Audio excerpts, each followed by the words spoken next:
पूरी अपोजिशन यहाँ आके हमसे बात करके गई।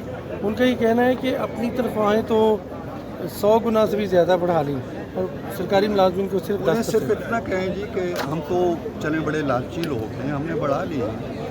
आप अपनी तनख्वाहें जो बड़ी हैं वो वापस कर दें और लिख के दे दें स्पीकर को और चेयरमैन को कि हम वही तनख्वाहें लेंगे जो इस प्रोजनी से पहले थी। फिर आपकी आवाज़ में कुछ वज़न होगा, अदरवाइज़ नहीं।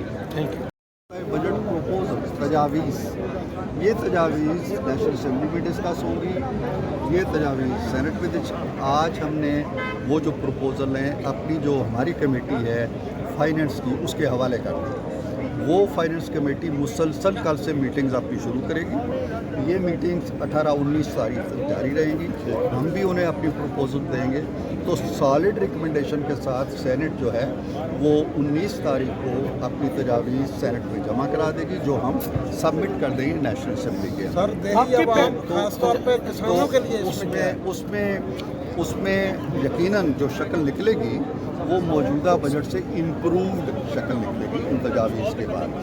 जहाँ तक आपका ताल्लुक़ है, मैं ये कहना चाहता हूँ कि बजट की तफसीलात अभी सेनेट के अंदर ना डिस्कस हुई है ना हमने देखी है, लेकिन जो एग्रीकल्चर का इशू है या किसानों का इशू है या इवन हेल्थ का इशू है या एजुकेशन का इशू है, ये वो सब्जेक्ट्स हैं जो सूबों से ताल्लुक़ रखते हैं।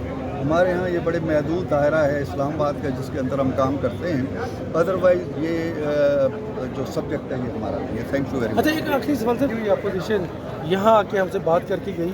उनका ये कहना है कि अपनी तनख्वाहें तो 100 गुना से भी ज़्यादा बढ़ा ली और सरकारी मुलाजमिन को सिर्फ उन्हें 10%। सिर्फ इतना कहें जी कि हम तो चले बड़े लालची लोग हैं, हमने बढ़ा ली है। आप अपनी तनख्वाहें जो बड़ी हैं वो वापस कर दें और लिख के दे दें स्पीकर को और चेयरमैन को कि हम वही तनख्वाहें लेंगे जो इस प्रोजनी से पहले थी। फिर आपकी आवाज़ में कुछ वज़न होगा, अदरवाइज़ नहीं। Thank you.